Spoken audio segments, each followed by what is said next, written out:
Hey everybody, I just want to apologize that if I sound a little bit tired in these recordings. It's a little bit late when I'm recording this, so yeah, just excuse me. But otherwise, enjoy the video. Jay Gatsby, a man born into a very poor family.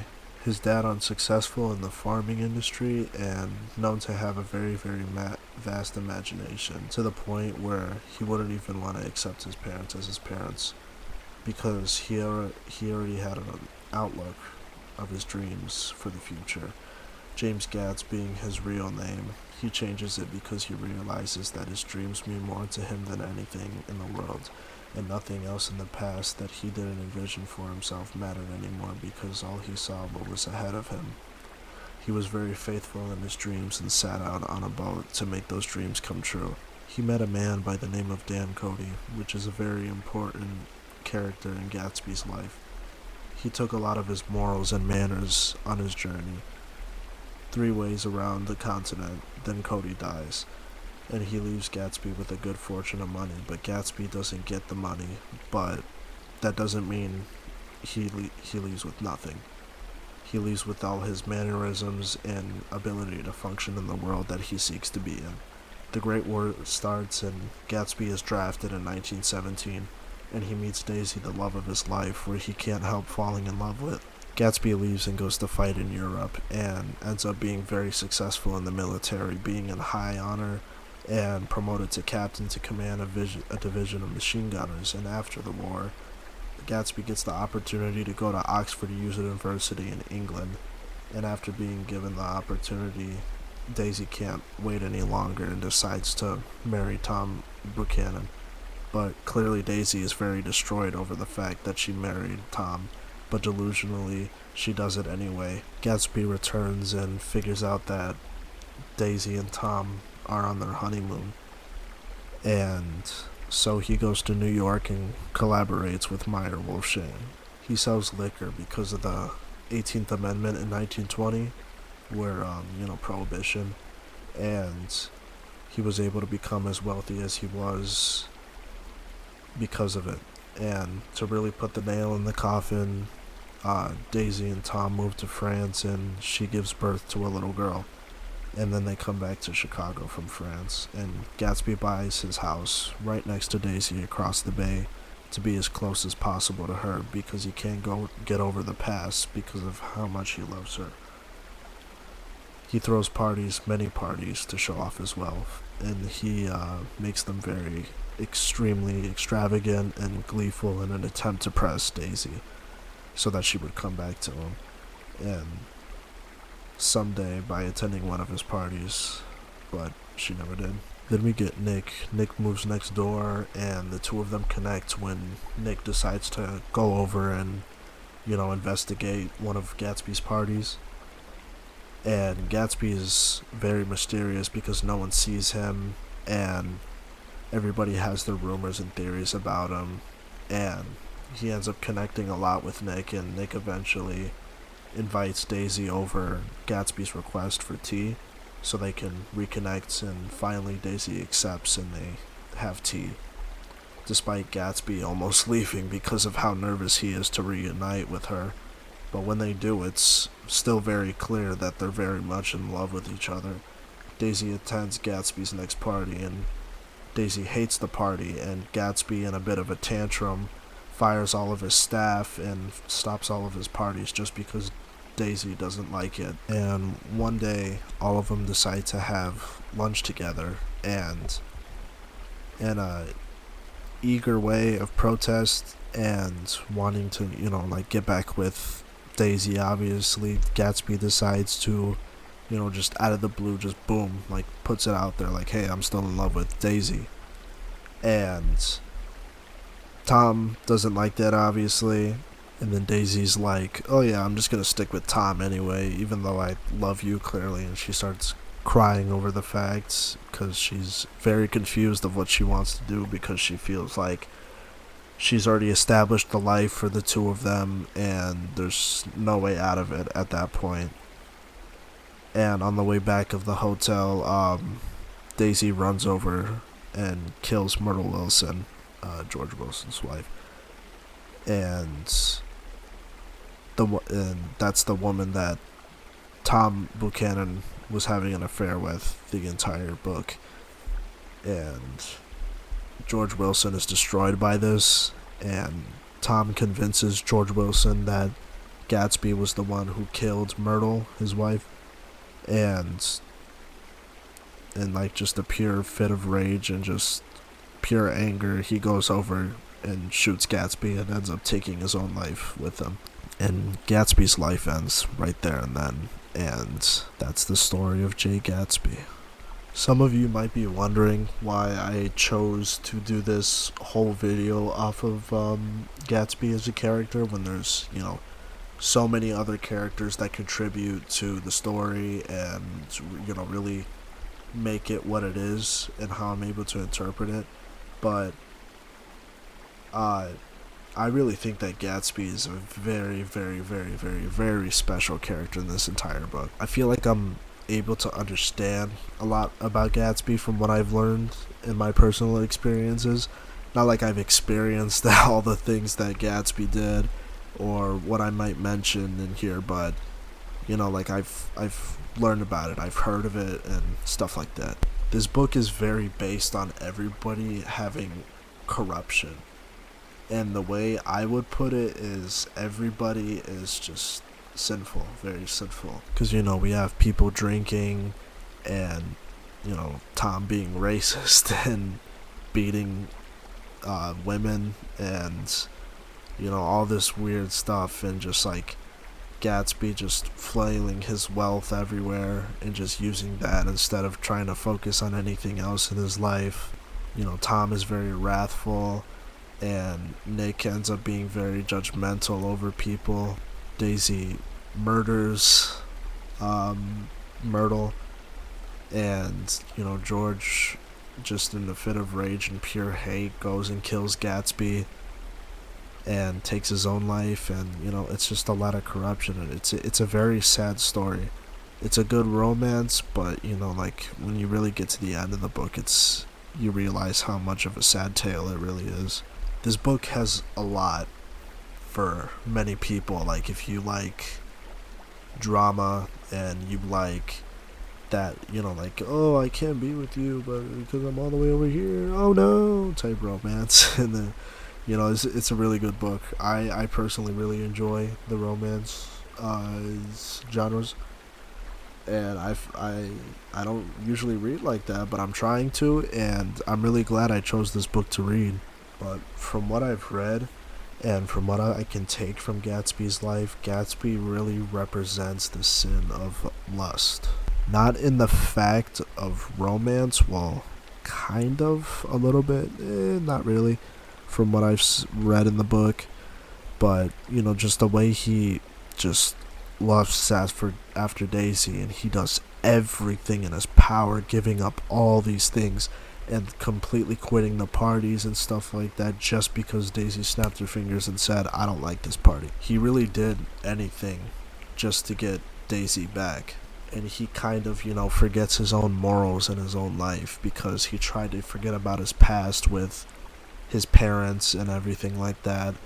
But then once he meets Daisy, then he's like, he completely changes into a different person, and he can't forget about the past, and he won't move on from the past because all he's really done with his life is try and get Daisy back. It's very sad when you do read it and then you realize like how just desperate Gatsby is over it. And that's a lot of people in the world. If they stray away from a relationship, they're very desperate sometimes to get back into a relationship because of how much they miss the feeling and everything. But then they realize that person's already moved on, and it's really tough for them to accept the fact that there is, even though their previous partner may still have feelings for them. But like, life goes on, you can't focus on the past. And I feel like Daisy is kind of the reminder of Gatsby's past, of him, just wanting to focus on the future. But she also resembles Gatsby in his way, where he's like, I can't get off the past and I need things to go back to how it was, or my life has like no meaning to it, and all I've done for everything for you like is for nothing. I mean, Jay Gatsby's tale is just very, very sad. Like, he sacrificed everything in his life. The ability to, build other relationships with other people and to, be able to live his life. But no, he just spent it all into getting wealthy just to impress somebody who wasn't even going to come back to him. And in his desperation leads to the end of his life, because he decides to take the blame for Myrtle's murder.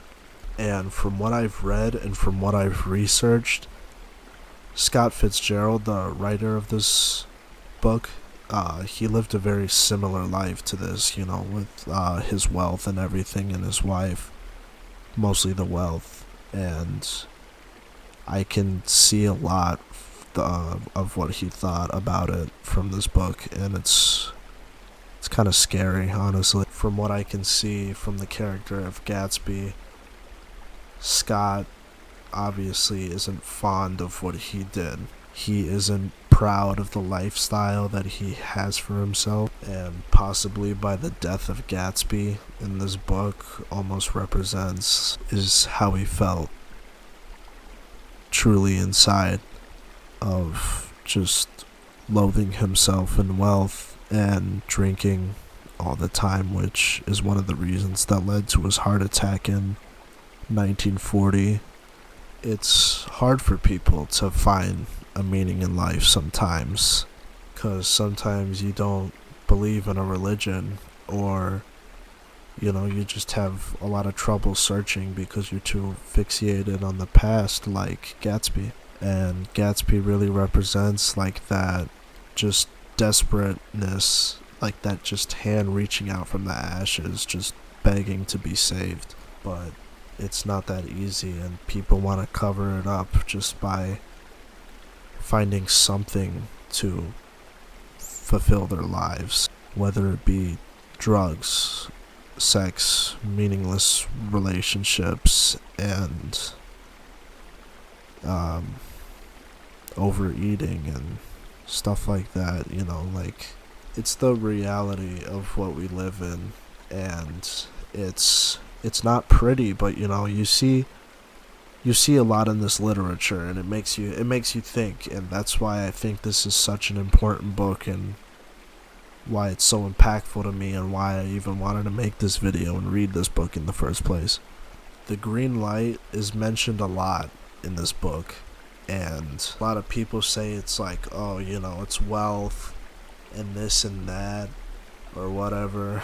But the way I interpret it, it's supposed to represent like this one thing that Gatsby is so fixated on, because we have I think it's third chapter, where Gatsby's sitting on his deck and he's reaching out to the light, like he wants to go for it, and obviously he's trying to go for Daisy to just get that purpose in his life, because green to me represents life, and that is Gatsby's life right there, and that's how he built himself to all that wealth, and that's how he died to it, is because he was chasing that green dot, his life, the dreams that he's been so focused on for his entire life, that he denied everything and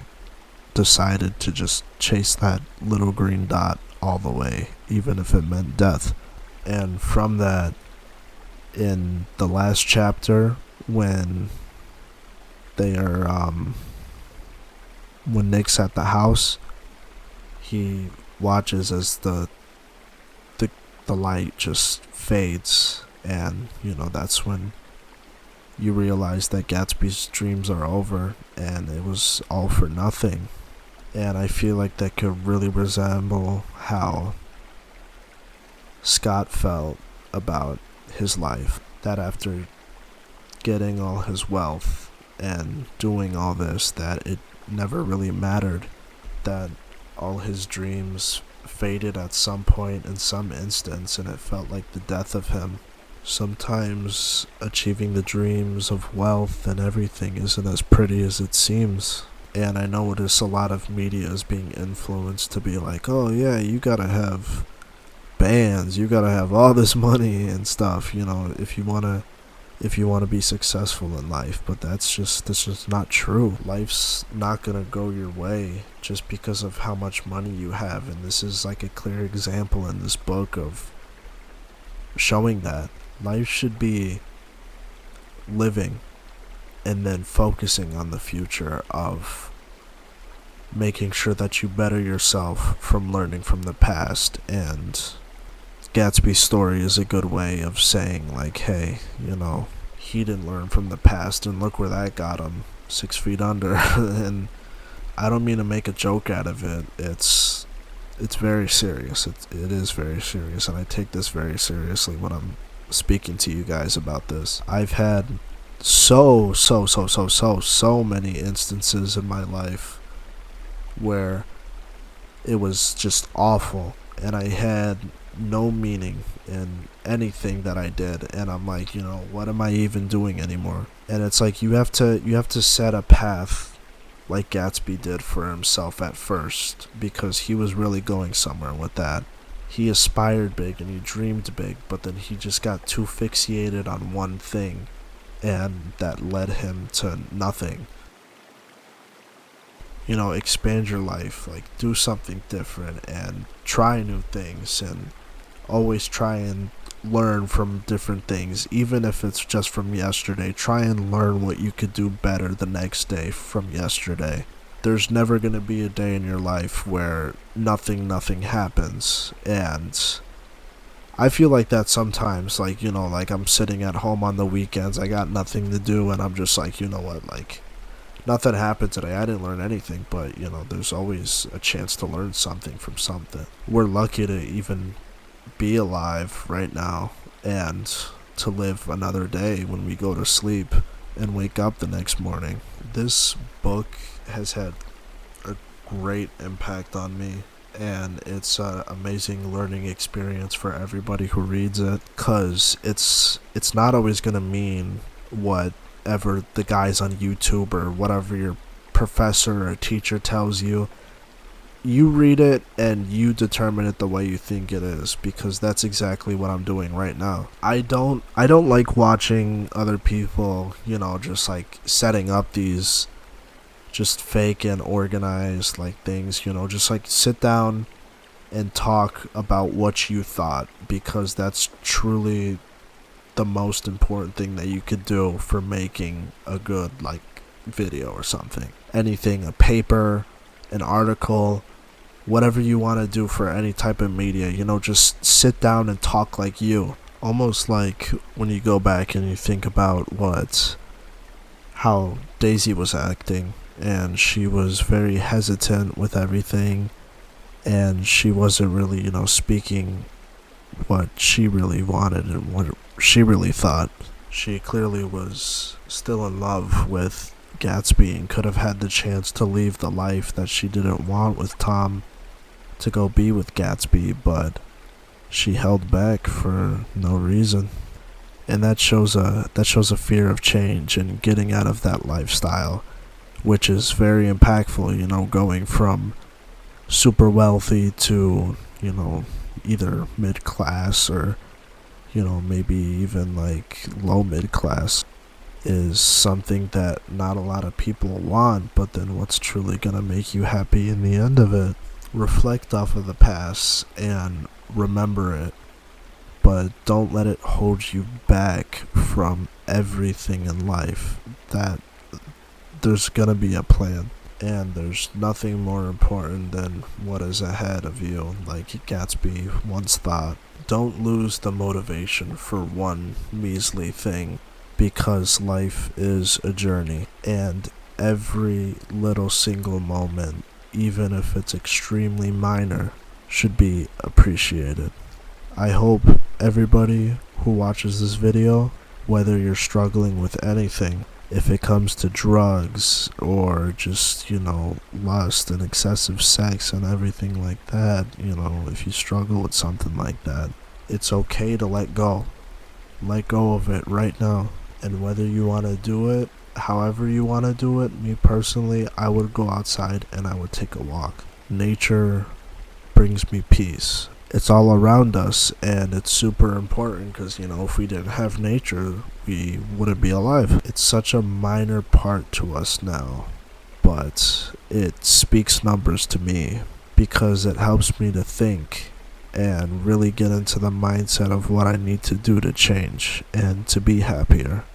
Never sacrifice yourself for one thing, because why walk on a sidewalk where there's nothing but plain fields when you could go out and you could explore and witness a beautiful forest or a lake? The clock is ticking, and we need to appreciate everything that we have around us, because everything is an opportunity to learn. And I took this opportunity from this book to really learn some things about myself and about life. So I hope everybody that watched right now took something from this.